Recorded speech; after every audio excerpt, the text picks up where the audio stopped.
മാംഗല്യം. മാനസിയും ജാൻവിയും മാത്രമായി അല്പം മാറി നിന്ന് സംസാരിക്കുകയാണ്. നോക്ക് ജാൻവി, ഇനി നിനക്ക് നല്ലൊരു കുടുംബത്തിൽ നിന്ന് ഒരിക്കലും ഒരു ബന്ധം വരാൻ പോകുന്നില്ല. അത്രയും നാണം കിട്ടി ഞാനും നിന്റെ അച്ഛനും. പിന്നെ ഞങ്ങളാരും നിന്നെ നിർബന്ധിച്ച് അവന്റെ കൂടെ കിടത്തിയതല്ല. നീ സ്വമേധയാ പോയി കിടന്നതാണ്. അതുകൊണ്ട് എന്തു വന്നാലും നീ ഇവനെ വിവാഹം കഴിച്ചേ പറ്റൂ. അതല്ല നിന്റെ തീരുമാനം മറിച്ചാണെങ്കിൽ നീ ഞങ്ങളുടെ കൂടെ കാനഡയ്ക്ക് പോരെ. അവിടെ ഏതെങ്കിലും നല്ല പയ്യനെ കണ്ടുപിടിച്ച് നിന്നെ കെട്ടിക്കാം. ഞാൻ എങ്ങനെയൊക്കെ പെരുമാറുമെന്ന് നിനക്ക് അറിയാവുന്നതാണല്ലോ. നിനക്കെന്റെ സ്വഭാവം നല്ല വൃത്തിയായിട്ട് അറിയാവുന്നതുമാണ്. അതുകൊണ്ട് എന്നെക്കൊണ്ട് അരുതാത്തതൊന്നും ചെയ്യിപ്പിക്കരുത്. അവസാനത്തെ തീരുമാനം പോലെ മാനസി അത് പറഞ്ഞപ്പോൾ ജാൻവി തീർത്തും നിസ്സഹായിയായി. അവൾക്കറിയാം, അമ്മയൊന്ന് തീരുമാനിച്ചാൽ അത് നടപ്പാക്കിയേ തീരൂ. അതവരുടെ സ്വഭാവമാണ്. തന്നെ ഇവിടുന്ന് കൊണ്ടുപോയാൽ തന്റെ ജീവിതം തീർന്നുവെന്ന് അവൾ ഓർത്തു. ജഗന്റെ മുഖം ഓർക്കുമ്പോൾ അതിനേക്കാൾ ഏറെ സങ്കടം. യാതൊരു തെറ്റും ചെയ്യാത്ത രണ്ടുപേരും ഇവിടെ ക്രൂശിക്കപ്പെടുകയാണല്ലോ. അവളുടെ മിഴികൾ ഈറനണിഞ്ഞു. ഇത്തിരി നേരം ജാനി അങ്ങനെ നിന്നു. ഒടുവിൽ അവൾ എന്തൊക്കെയോ ആലോചിച്ചുറപ്പിച്ചു. അമ്മ പറയുന്നത് പോലെ ഞാൻ അനുസരിക്കും.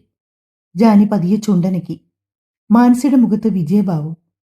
മാണിക്യമംഗലം എന്നുള്ളത് അത്ര ചെറിയ കുടുംബമൊന്നുമല്ല. വളരെ പ്രതാപവും പ്രൗഢിയും ഇന്നും കാത്തു സൂക്ഷിക്കുന്നവരാണിവർ. ജഗന്നാഥൻ ഒരു പോലീസ് ഓഫീസറാണ്. അവന്റെ പൊസിഷനും അത്ര ചെറുതല്ല. അതുകൊണ്ട് തന്നെ മാനസിക്കും ജയനും ഈ വിവാഹം നടക്കുന്നതിൽ അത്ര പോരായ്മയൊന്നും തോന്നിയില്ല. പിന്നെ വൈഭവിനെ കുറിച്ചുള്ള കാര്യങ്ങൾ കേട്ടതും ഇരുവർക്കും അതിലെ താല്പര്യം പോവുകയും ചെയ്തു. മാനസിക്കൊപ്പം അവൾ സേതുനാഥന് മുൻപിലേക്ക് വന്നു. കുട്ടിക്ക് എന്തെങ്കിലും പറയാനുണ്ടോ? സേതുനാഥൻ അവളെ നോക്കി ഒട്ടും ഭയമില്ലാത്ത ശബ്ദത്തിൽ ചോദിച്ചു. കാരണം അവർക്കൊക്കെ ഉള്ളുകൊണ്ട് അവളോട് വെറുപ്പായിരുന്നു. ജഗന്റെ ജീവിതം നശിപ്പിച്ചവളാണവൾ എന്ന് കോവിലകത്തിന്റെ പല ഭാഗത്തു നിന്നും ആളുകളിൽ മുറുമുറുപ്പ് ഉയർന്നിരുന്നു. കുട്ടി എന്താണെന്നും പറയാൻ നിൽക്കുന്നേ? നിനക്ക് ഈ വിവാഹത്തിന് സമ്മതമാണോ എന്ന് സേതുനാഥൻ വീണ്ടും ചോദ്യം ആവർത്തിച്ചു. എനിക്ക് സമ്മതമാണ് ജഗനെ വിവാഹം കഴിക്കാൻ. ജഗനൊരു ഞെട്ടലോടെയാണ് ജാൻവിയുടെ മറുപടി കേട്ടത്. അവന്റെ കണ്ണിൽ വല്ലാത്തൊരു തരം കനലുകൾ എരിഞ്ഞു തുടങ്ങി. ശരി, ജാനിക്ക് ഈ വിവാഹത്തിന് സമ്മതമായതുകൊണ്ട് തന്നെ നേരത്തെ പറഞ്ഞ മുഹൂർത്തത്തിൽ ഇവരുടെ വിവാഹം നടക്കും. മുത്തശ്ശൻ പറഞ്ഞതും ആളുകൾ ഓരോരുത്തരായി അവിടുന്ന് പിരിഞ്ഞു മാറി. ഒടുക്കം ജാൻവിയും ജഗനും മാത്രം അവശേഷിച്ചവിടെ. ജാൻവി, നീ കരുതിയിരുന്നു ജഗന്നാഥവർമ്മയുടെ താലി ഏറ്റുവാങ്ങാൻ. അതിനുശേഷം ബാക്കി. അവൾക്കൊരു താക്കീത് പോലെ അതും പറഞ്ഞുകൊണ്ട് ജഗൻ വെട്ടിത്തിരിഞ്ഞ് അവന്റെ മുറിയിലേക്ക് പോയി. ജഗൻ റൂമിലേക്ക് കയറിപ്പോയിട്ടും നിന്നിടത്ത് നിന്ന് ഒരടി പോലും അനങ്ങാതെ നിൽക്കുവാണ് ജാനി. ഇനി മുന്നോട്ടുള്ള ജീവിതം എങ്ങനെയാകുമെന്ന് ആലോചിക്കെ അവൾക്ക് മനസ്സിൽ ചെറിയ ഭയമൊക്കെ തോന്നുന്നുണ്ടായിരുന്നു. പക്ഷെ വരുന്നിടത്ത് വെച്ച് കാണാമെന്നൊരു മൈൻഡായിരുന്നു അവൾക്ക്. അപ്പോഴാണ് മിതു അവൾക്ക് അടുത്തേക്ക് വന്നത്. നീ എന്താ ജാനി ഇവിടെ തന്നെ നിൽക്കുന്നത്? റൂമിലേക്ക് വാ, റെഡിയാവണ്ടേ? മിതു പറഞ്ഞപ്പോ ജാനി അവളുടെ മുഖത്തേക്കൊന്ന് നോക്കുക മാത്രമേ ചെയ്തുള്ളൂ. ജാനിയുടെ മുഖം വിളിച്ചോതുന്നുണ്ടായിരുന്നു. ഇപ്പോൾ അവൾ അനുഭവിച്ചുകൊണ്ടിരിക്കുന്ന സ്ട്രെസ്സും ടെൻഷനും എല്ലാം. മിതു അവളെ സ്നേഹത്തോടെ ചേർത്ത് പിടിച്ചു. സാരമില്ല, എല്ലാം ശരിയാകും. ഇപ്പോൾ സംഭവിക്കുന്ന കാര്യങ്ങൾ നിന്റെ നല്ലതിനാണെന്ന് കരുതിയാൽ മതി. വാ, നമുക്ക് റൂമിലേക്ക് പോകാം. മിതു വിളിച്ചപ്പോൾ അവൾക്കൊപ്പം ചലിക്കുന്ന പാവയെപ്പോലെ ജാനി റൂമിലേക്ക് നടന്നു. നീ ഒന്ന് ഫ്രഷായി വാ ജാനി. മിതു പറഞ്ഞതും ജാനി പതിയെ ബാത്റൂമിലേക്ക് പോയി. അവൾക്ക് തന്റെ കവിൾത്തരമാകെ പുകയുന്നുണ്ട്. ആരൊക്കെ തന്നെ തല്ലിയെന്ന് പോലും അവൾക്ക് ഓർമ്മയുണ്ടായിരുന്നില്ല. ബാത്റൂമിൽ കയറി വേഷം പോലും മാറാതെ അവൾ ഷവറിന് ചുവട്ടിലേക്ക് നിന്നു. തലവഴി ഒഴുകിയിറങ്ങിയ വെള്ളത്തുള്ളികൾക്കൊപ്പം അവളുടെ കണ്ണീരും കലർന്നു.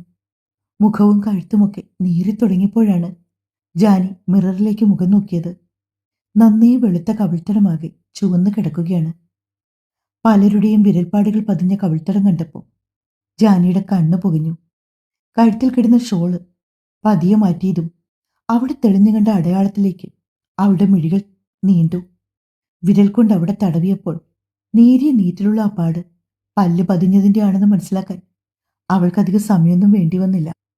ഇനി ചിലപ്പോ ജഗൻ പറഞ്ഞതുപോലെ എന്തേലും തങ്ങൾക്കിടയിൽ സംഭവിച്ചു കാണുമോ? ആ ഓർമ്മകളിൽ പോലും അവൾക്ക് കടുത്ത തലവേദന. അവൾ ഭിത്തിയിൽ ചാരി നിന്നുകൊണ്ട് ഇന്നലെ രാത്രി നടന്ന കാര്യങ്ങൾ ഓരോന്നായി ഓർത്തെടുക്കാൻ ശ്രമിച്ചു. അവൾക്ക് മങ്ങിയ ഓർമ്മയിൽ എന്തൊക്കെയോ മനസ്സിൽ തെളിഞ്ഞു. കിടക്കാനായി മുകളിലേക്ക് പോകാൻ തുടങ്ങിയപ്പോൾ തനിക്ക് ജ്യൂസ് തന്നത് സുഗന്ധി അവരല്ലേ? കണ്ണുകൾ ഇറുക്കിയടിച്ച് തലേന്നത്തെ കാര്യങ്ങൾ മനസ്സിലേക്ക് കൊണ്ടുവരാൻ ശ്രമിച്ചു ജാനി. അതേസമയം തന്നെയാണ് മിതു ബാത്റൂമിന്റെ വാതിലിൽ തട്ടിയത്. ഫ്രഷ് ആവാൻ അകത്ത് കയറി ഏറെ നേരം കഴിഞ്ഞിട്ട് ജാനി പുറത്തേക്ക് ഇറങ്ങാതായതോടെ മിതുവിന് വെപ്രാളം കൂടി. ജാനി, ജാനി വാതിൽ തുറന്നേ, നീ അകത്ത് എന്ത് ചെയ്യുവാ? മിതുവിന്റെ വാക്കുകൾ ഇടറി. അവളുടെ ശബ്ദത്തിലെ ഭയം തിരിച്ചറിഞ്ഞതും ജാനി വേഗം വാതിൽ തുറന്നു. നനഞ്ഞു കുതിർന്നു നിൽക്കുന്ന ജാനിയെ കണ്ടതും മിതുവിന്റെ ഉള്ളിൽ ആശങ്കയും ആശ്വാസവും ഒരുപോലെ കടന്നെത്തി. നീ എന്നെ പേടിപ്പിച്ചു കളഞ്ഞല്ലോ ജാനി. മിതു ശ്വാസം തിരിച്ചു കിട്ടിയ പോലെ ജാനിയെ നോക്കി. എന്താ നീ കരുതിയേ ഞാനെന്തെങ്കിലും കടുങ്കൈ ചെയ്ത് കളയൂന്ന്? ജാനി ചോദ്യഭാവത്തിൽ മിതുവിനെ നോക്കി. മിതു ജാനിയുടെ കയ്യിൽ അവൾക്ക് വേദനിക്കാത്ത വിധം ചെറുതായി അടിച്ചു. ദേ, അഹങ്കാര വർത്താനം പറയല്ലേ ജാനി. തല്ല് ഇനി നീ കൂടിയേ തല്ലാൻ ബാക്കിയുള്ളൂ. ചുണ്ടിലൊരു പുച്ഛച്ചിരി ഒളിപ്പിച്ചുകൊണ്ട് ജാനി പറഞ്ഞു. നീ ഇങ്ങ് വന്നേ, മതി ഫ്രഷായത്, റെഡിയാക്കാം. മിതു ജാനിയെ നിർബന്ധിച്ച് ബാത്റൂമിൽ നിന്ന് നിർത്തി. ഏട്ടന്റെ വിവാഹത്തിനിടാൻ മിതു ജാനകിക്കായി കരുതിയ സാരിയും ആഭരണങ്ങളും മാത്രമാണ് ജാനി ധരിച്ചത്. മിതുവിന് നന്നായി സാരി ഉടുക്കുവാൻ അറിയാവുന്നതുകൊണ്ട് തന്നെ വളരെ ഭംഗിയായിട്ട് അവൾ ജാനിയെ സാരി ഉടുപ്പിച്ചു. എന്റെ ഏട്ടന്റെ വധുവായി നീ വരണോന്ന് ഞാൻ എത്രമാത്രം ആഗ്രഹിച്ചിട്ടുണ്ടെന്ന് നിനക്കറിയാമോ? പക്ഷെ അതിന് കാരണമായ സാഹചര്യം മാറിപ്പോയിന്ന് മാത്രം. മിതു പറഞ്ഞപ്പോൾ ഒന്നും മിണ്ടാതെ, പ്രത്യേകിച്ച് ചിരിയോ കളിയോ ഒന്നും തന്നെ ഇല്ലാതെ ജാനി മൗനമായിരുന്നു. മിതു അവളുടെ മുഖത്തേക്ക് എന്തൊക്കെയോ ചെയ്യുന്നുണ്ട്. മറ്റൊന്നുമല്ല, ചെറിയ രീതിയിൽ മേക്കപ്പാണ്. അല്പം മുല്ലപ്പൂ ജാനിയുടെ മുടിലേക്ക് വെക്കാൻ തുടങ്ങിയതും ജാനി മിതുവിന്റെ കൈ പിടിച്ചു. പ്ലീസ് മിതു, ഇതിന്റെ സ്മെല്ല് എനിക്ക് പറ്റില്ല, തലവേദന എടുക്കും. ഓക്കെ, എങ്കിൽ നീ വെക്കണ്ട, കുഴപ്പമില്ല. അപ്പോഴായിരുന്നു ഡോറിൽ ആരോ നോക്ക് ചെയ്യുന്ന സൗണ്ട് കേട്ടത്. മിതു വാതി തുറക്കാൻ പോയതും ജാനി അല്പം പേടിയോടെ അവിടെയിരുന്നു. ഇനിയൊരു പക്ഷേ അത് ജഗനാണെങ്കിലോ? വീണ്ടും അവൻ തന്നെ എന്തെങ്കിലും പറഞ്ഞ് വേദനിപ്പിക്കാൻ വന്നതാണെങ്കിലോ? 100,000 ചിന്തകളോടെ ജാനി ഇരുന്നിടത്ത് തന്നെ ഇരുന്നു. എന്നാൽ മിതു പോയി മുറി തുറന്നപ്പോൾ അകത്തേക്ക് കയറി വന്ന ആളെ കണ്ട് ജാനിയും മിതുവും ഒരുപോലെ അമ്പരന്നു. മറ്റാരും ആയിരുന്നില്ലത്, മാനസി. അവരുടെ കയ്യിലൊരു ചെറിയ ട്രോളി ബാഗ് ഉണ്ടായിരുന്നു. അതവർ മിതുവിന് നേരെ നീട്ടി. അതിലവളുടെ ആഭരണങ്ങളുണ്ട്. അതെല്ലാം ഇട്ടുകൊണ്ട് വേണം അവൾ വിവാഹ പന്തലിലേക്ക് ഇറങ്ങാൻ. അവളുടെ കല്യാണം നടക്കാനുണ്ടായ സാഹചര്യം ഏതാണെങ്കിലും മാനസിയുടെ മകളെന്ന ലേബലിൽ അവൾ പുറത്തേക്കിറങ്ങുമ്പോൾ ആരുടെയും മുമ്പിൽ എനിക്ക് തല താഴ്ത്തി നിൽക്കാൻ കഴിയില്ല. ഒന്നുമില്ലാതെ മാനസിയുടെ മകൾ ധർമ്മക്കെട്ട് നടത്തിയെന്ന് വല്ലവരും പറഞ്ഞറിഞ്ഞാൽ അതിന്റെ മാനക്കേട് എനിക്കാ. മാനസി പറ നീ കൊച്ചെ, നിനക്ക് ഞാൻ പറയുന്നത് മനസ്സിലാവുന്നുണ്ടോ? മിതു ഒന്നും മനസ്സിലാകാത്ത പോലെ അവരെ നോക്കി കണ്ണുമിഴിച്ച് നിൽക്കുന്ന കണ്ടാണ് മാനസി അങ്ങനെ ചോദിച്ചത്. പതിയെ മിതു തലയാട്ടി. മാനസി മുറിവിട്ട് പുറത്തേക്കിറങ്ങി. മിതു നേരെ ആ ട്രോളി ബാഗുമായി ജാനിക്കരികിലേക്ക് വന്നു. ഇതൊക്കെ ഇട്ടുകൊണ്ട് വേണം നീ വിവാഹ പന്തലിലേക്ക് വരാനെന്നാണ് ആന്റി പറഞ്ഞത്. പറ്റില്ല, ഇനി അതുകൂടി എന്നെക്കൊണ്ട് പറ്റില്ല മിതു. അവർക്കൊപ്പം ചേർന്ന് ഞാനും നിന്നെ ബുദ്ധിമുട്ടിക്കുവാണെന്ന് കരുതരുത്. ജാനി, നീ ഇതിടണം, അല്ലെങ്കിൽ ആന്റി നിന്നെ ഇനിയും ഒന്നും രണ്ടും പറഞ്ഞ് വഴക്ക് പറയും. മിതുവിന്റെ വാക്കുകൾ കേട്ടതും ജാനി സമ്മതത്തോടെ തലകുലുക്കി. അല്ലെങ്കിൽ തന്നെ ഈ വിവാഹം പോലും തന്റെ സമ്മതമില്ലാതെയാണ് നടക്കുന്നത്. പിന്നെയാണോ ഈ കുറച്ച് ആഭരണങ്ങൾ? അവൾ ഒന്നും മിണ്ടാതെ മൗനമായി ഇരുന്നു കൊടുത്തു. മാനസി പുറത്തേക്ക് വന്നിട്ട് പാർവതിയുടെ അടുത്തേക്ക് വന്നു. എന്റെ ഹസ്ബൻഡ് ചെന്നിട്ട് അവൾക്ക് വാങ്ങിയ ആഭരണങ്ങളൊക്കെ എടുത്തുകൊണ്ട് വന്നിട്ടുണ്ട്. അതെല്ലാം ഇട്ടുകൊണ്ടാണ് അവൾ വിവാഹത്തിനൊരുങ്ങുന്നത്. മാനസി ഇത്തിരി അഹങ്കാരത്തിൽ പറഞ്ഞു. അങ്ങനെ സ്വർണം കണ്ട് കണ്ണ് മഞ്ഞളിക്കുന്നവരല്ല ഈ കോവിലകത്തെ ആളുകൾ. പത്മജിയമ്മ ഇറങ്ങി വന്നിട്ട് മാനസിയോട് പറഞ്ഞു. അതൊന്നും എനിക്കറിയില്ല, എന്റെ മകൾക്ക് കൊടുക്കാൻ വേണ്ടി 201 പവൻ ഗോൾഡ് ഞങ്ങൾ വാങ്ങി വെച്ചതുണ്ട്. അതിൽ കുറച്ചു മാത്രം ജയം പോയിട്ട് എടുത്തുകൊണ്ട് വന്നു. ബാക്കി കുറിച്ച് കഴിഞ്ഞിട്ട് കൊടുക്കും. ഇവിടെ നിങ്ങളുടെ ഒരു തരി പൊന്നുപോലും വേണ്ട. എല്ലാം തിരികെ കൊണ്ടുപോയിക്കോണം. ജഗന്റെ ശബ്ദം മുഴങ്ങി. മൂവരും തിരിഞ്ഞു നോക്കിയപ്പോ ജഗൻ ദേഷ്യത്തിൽ നിൽക്കുന്നതായിരുന്നു കണ്ടത്. വേറെ പ്രശ്നമൊന്നും ഉണ്ടാവാതിരിക്കാൻ വേണ്ടി അച്ചമ്മ അവന്റെ അടുത്തേക്ക് ചെന്നു. എന്നിട്ട് ജഗനെ അകത്തേക്ക് കയറ്റിക്കൊണ്ടുപോയി. മിതു ട്രോളി ബാഗ് തുറന്ന് അതിൽ നിന്ന് ഓരോരോ മാലകളായി എടുത്ത് ജാനിയുടെ കഴുത്തിലേക്ക് അണിയിച്ചു. കുറേ അധികം വളകൾ അതിലുണ്ടായിരുന്നെങ്കിലും അത് മുഴുവൻ ഇടാൻ കഴിയില്ലെന്ന് ജാനി നിർബന്ധം പറഞ്ഞു. അതുകൊണ്ട് തന്നെ 2 കൈകളിലും വീതിയുള്ള 5 വളകൾ മാത്രം ഇട്ടുകൊടുത്തു മിതു. അത് മാത്രം ഇട്ടിട്ടും ജാനിയുടെ കൈ നിറഞ്ഞു നിന്നു. നന്നായിട്ടുണ്ട് ജാനി, മിതു ആവേശത്തോടെ പറഞ്ഞപ്പോ ജാനി അവളെ നിന്ന് സൂക്ഷിച്ചൊന്ന് നോക്കിയതേയുള്ളൂ. കാര്യം ജാനിക്കും അറിയാം, മിതുവിന് താൻ ജഗനെ വിവാഹം കഴിക്കുന്നത് ഇഷ്ടമാണെന്ന്. അത് പലപ്പോഴായി അവളുടെ വാക്കുകളിൽ നിന്നും തിരിച്ചറിഞ്ഞിട്ടുള്ളതാണ്. പക്ഷെ ആരും തന്റെ മനസ്സ് മനസ്സിലാക്കാത്തത് എന്ത്? അതാണ് ജാനി വിഷമത്തോടെ ആലോചിച്ചത്. ജാനി, നീ ഒരു 10 മിനിറ്റ് വെയിറ്റ് ചെയ്യണം. ഞാനൊന്ന് പെട്ടെന്ന് റെഡിയായിട്ട് വരാം. സാരി ഉടുക്കാനൊക്കെ മിതുവിനധികം സമയമൊന്നും വേണ്ട. 5 മിനിറ്റിൽ അവൾ നല്ല വൃത്തിയായി തന്നെ സാരി ഉടുക്കും.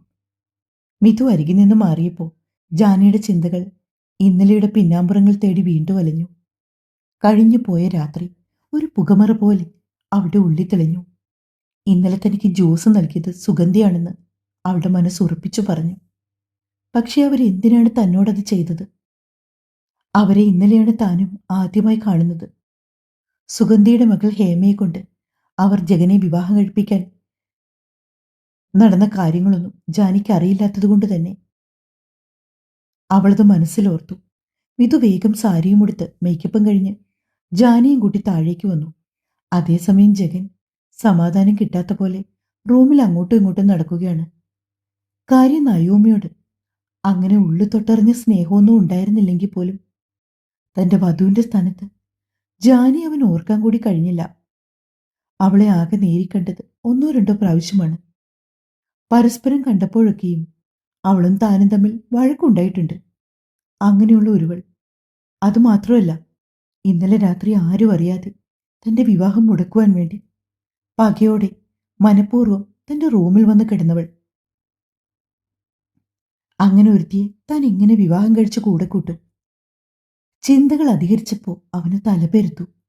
ജാൻവി, നീ അനുഭവിക്കാൻ പോകുന്നേയുള്ളൂ.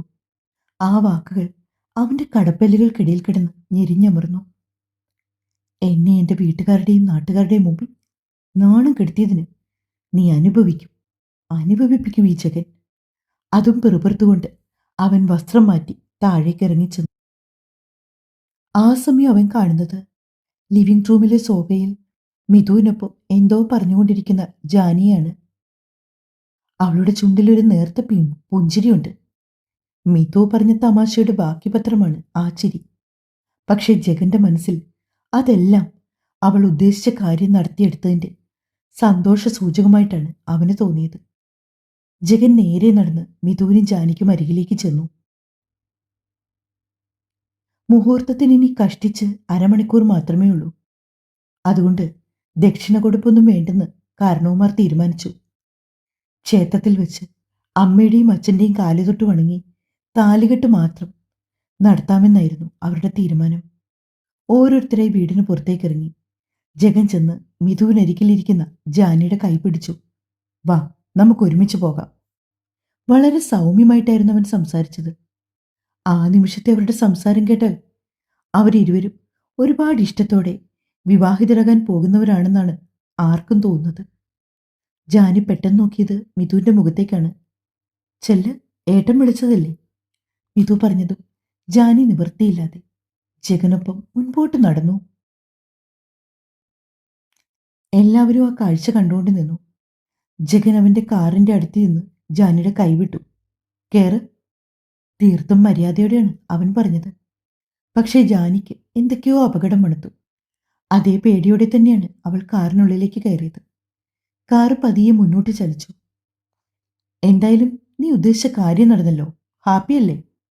പെട്ടെന്ന് ജഗൻ ചോദിച്ചതും കാര്യം മനസ്സിലാവാത്ത പോലെ ജാനി കണ്ണു ചുരുക്കി അവനെ നോക്കി. ജഗൻ എന്താണ് ഉദ്ദേശിച്ചത്? ഇനിയും എന്തിനാണ് ജാനി ഇങ്ങനൊരു ചോദ്യം? ഞാൻ എന്താണ് ഉദ്ദേശിച്ചതെന്ന് മറ്റാർക്കും മനസ്സിലായില്ലെങ്കിലും നിനക്ക് കൃത്യമായി അറിയാലോ. നോക്ക് ജഗൻ, ഈ ലോകത്തെ മുഴുവൻ ആണുങ്ങൾ ഇല്ലാതായാൽ പോലും ഒരിക്കലും ജാനി ജഗനെ ചൂസ് ചെയ്യില്ല. അത്രയ്ക്ക് അറപ്പാണ് എനിക്ക്. വെറുപ്പാണ് നിങ്ങളോട്. ജാനി പുച്ഛത്തോടെ പറഞ്ഞു നിർത്തി. പിന്നെ നീ എന്താടി കരുതിയത്? എനിക്ക് നിന്നോട് ദിവ്യ പ്രേമമാണെന്നോ? നീ കരുതിയിരുന്നോ നീയായി കയറിക്കൂടി എന്റെ ജീവിതത്തിൽ നിന്ന് നീ തന്നെ സ്വയം ഇറങ്ങിത്തരും? ഇല്ലെങ്കിൽ അതിനുള്ള വഴി ഒരുക്കൂ ഈ ജഗന്നാഥൻ. ആകെ മൊത്തം നനഞ്ഞാൽ ഇനി എന്ത് കുളിരെന്നാണ്. അതാണ് ഇപ്പോഴത്തെ എന്റെ അവസ്ഥ. അതുകൊണ്ട് ഇനി മുൻപോട്ട് എന്ത് സംഭവിച്ചാലും അതിനെ നേരിടാൻ ഞാൻ പ്രാപ്തയാണ്. ഗുഡ്. നിന്റെ ഈ ആറ്റിറ്റ്യൂഡ് കൊള്ളാം. പക്ഷെ അങ്ങോളം ഈ ആറ്റിറ്റ്യൂഡ് നിനക്ക് ഉണ്ടാവണം. നോക്ക് ജഗൻ, നിങ്ങൾക്ക് പറ്റുമെങ്കിൽ നിങ്ങൾ വിശ്വസിക്കുക. ഞാൻ വളരെ കഷ്ടപ്പെട്ട് ഇന്നലെ നടന്ന കാര്യങ്ങൾ ഓർത്തെടുക്കാൻ ശ്രമിച്ചു. നിങ്ങളുടെ ആ അപ്പച്ചിയുണ്ടല്ലോ, സുഗന്ധി, അവരും അവരുടെ മകളും ചേർന്നാണ് ഇതെല്ലാം പ്ലാൻ ചെയ്തത്. കാരണം അവരാണ് ഇന്നലെ ജ്യൂസ് എനിക്ക് തന്നത്. കൊള്ളാം, നല്ല തമാശ. ഇത് ഞാൻ വിശ്വസിക്കണമായിരിക്കും അല്ലേ? നിനക്ക് ഇതുകൊണ്ടൊന്നും മതിയായില്ലേ ജാൻവി? അല്ലെങ്കിൽ തന്നെ ഇന്നലെ നിന്നെ ആദ്യമായി കാണുന്ന അവർക്ക് നിന്നെ ജ്യൂസ് കുടിപ്പിച്ച് ബോധം കെടുത്തി എന്റെ മുറി കൊണ്ട് കെടുത്താൻ മാത്രം എന്തു പകയടി ഉണ്ടാകുന്നത്? അതെ, അതാണ് ഞാനും ആലോചിക്കുന്നത്. ഞാനാണെങ്കിൽ ആദ്യമായിട്ടാണ് അവരെ കാണുന്നത് പോലും. സ്വന്തം തെറ്റ് മറ്റുള്ളവരുടെ തലയിൽ കെട്ടിവെക്കാൻ ശ്രമിക്കുമ്പോൾ അതിന് തക്കതായ കാരണങ്ങൾ കൂടി കണ്ടുപിടിക്കണം. ജഗൻ, പിന്നെ നിങ്ങളും അത്ര പുണ്യാളം കളിക്കാനൊന്നും നിൽക്കണ്ട. ഇന്ന് നിങ്ങളുടെ വിവാഹമാണെന്നുള്ള കാര്യം നിങ്ങൾക്ക് ഓർമ്മയുണ്ടായിരുന്നല്ലോ. എങ്കിൽ പിന്നെ എന്തുകൊണ്ടാണ് ഞാൻ ആ മുറിയിൽ ഉണ്ടായിട്ട് നിങ്ങൾ എനിക്കൊപ്പം കയറി കിടന്നത്? നിങ്ങൾ സ്വന്തം വിവാഹം മുടക്കാൻ വേണ്ടി എന്നെ കരുവാക്കിയതാണെങ്കിലോ? അല്ലെങ്കിൽ ഈ നാടകത്തിന്റെ പിന്നിൽ നിങ്ങളാണെങ്കിലോ? ജാനി ചോദിച്ചു തീർന്നതും ജഗന്റെ കാല് ബ്രേക്കിലേക്ക് അമർന്നതും ഒന്നിച്ചായിരുന്നു. അതിന്റെ ഫലമായി ജാനിയൊന്നും മുന്നോട്ടഞ്ഞു. സീറ്റ് ബെൽറ്റ് ഇട്ടതുകൊണ്ട് മാത്രം അവിടെ തലച്ചെന്നിടിച്ചില്ല. നീ എന്താടി പറഞ്ഞത്? നിന്നെ ഞാൻ മനഃപൂർവ്വം അവിടെ കൊണ്ടുവന്ന് കിടത്തിയതാണെന്നോ? അതെ, എനിക്കിപ്പോഴും നല്ല സംശയമുണ്ട് നിങ്ങളെ. നിങ്ങൾ മനഃപൂർവ്വം എന്നെ അവിടെ കൊണ്ട് കിടത്തിയിട്ട്? ജാനി ബാക്കി പറഞ്ഞു പൂർത്തിയാക്കും മുമ്പ് ജഗൻ അവളുടെ കവിളിൽ കുത്തിപ്പിടിച്ചു. ജാനി വാശിയോടെ അവന്റെ കൈ തട്ടിത്തെറിപ്പിച്ചു. ദേ നോക്ക്, അനാവശ്യമായി എന്റെ ദേഹത്ത് തൊട്ടാലുണ്ടല്ലോ. ജാനി ദേഷ്യത്തോടെ ജഗനെ നോക്കി പറഞ്ഞു. തൊട്ടാ നീ എന്ത് ചെയ്യൂടി? പറ, നീ എന്ത് ചെയ്യും? ജഗൻ വീണ്ടും അവളുടെ കവളിലേക്ക് തൊടാനായി കൈ ഉയർത്തിയതും ജാനി ബലമായി അവന്റെ കൈ പിടിച്ചു വെച്ച് കടിച്ചു. അവന്റെ വെളുത്ത കൈത്തണ്ടയിൽ അവളുടെ പല്ലിന്റെ അടയാളം വ്യക്തമായി കണ്ടു. ഡീ, നീ? ജഗൻ അവളെ നോക്കി അലറി. ഈ സമയം ജാനി കഴുത്തിൽ കിടന്ന നെക്സിറ്റ് കൈകൊണ്ട് അല്പം താഴ്ത്തി. നോക്ക്, ഇതെങ്ങനെ വന്നുവെന്ന് നിങ്ങൾക്കറിയാമോ? അവന്റെ കണ്ണുകൾ അവളുടെ കഴുത്തിലെ പല്ല് പതിഞ്ഞ ഇടത്തേക്കായി. ഇത്? കാര്യം മനസ്സിലാകാതെ ജഗൻ അവളെ നോക്കി. ഇന്നലെ രാത്രി നിങ്ങൾ തന്ന സമ്മാനം. ഒരു പുച്ഛത്തോടെ അവൾ പറഞ്ഞതും ജഗൻ അന്തിച്ചുപോയി. അവൾക്ക് കണ്ണുകൾ നിറഞ്ഞു വന്നു. ഇനിയെങ്കിലും എന്നെ ഒന്ന് വിശ്വസിക്ക്. ഞാൻ മനഃപൂർവ്വം സുഖം തേടി വന്നതല്ല നിങ്ങളുടെ മുറിയിലേക്ക്. നിമി നേരത്തിനുള്ളിൽ ജഗന്റെ മുഖത്തെ ഭാവങ്ങൾ മാറിമറിഞ്ഞു.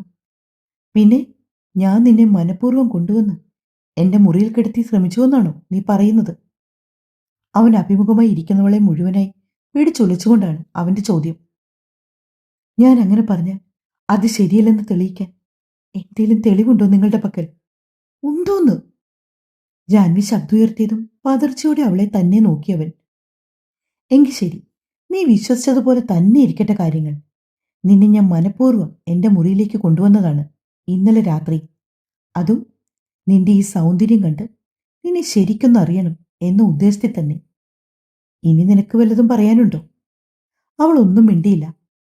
പക്ഷെ അവളുടെ കണ്ണുകൾ അനുസരണയില്ലാതെ നിറഞ്ഞൊഴുകുന്നുണ്ടായിരുന്നു. അന്നേരം കൊണ്ട് തന്നെ അവന്റെ കാറ് ക്ഷേത്രത്തിന്റെ കോമ്പൗണ്ടിലേക്ക് വന്നു. ജഗൻ ഇറങ്ങിയിട്ടും ജാനി ഇറങ്ങാൻ കൂട്ടാക്കാതെ കാറിൽ തന്നെ ഇരിക്കുകയാണ്.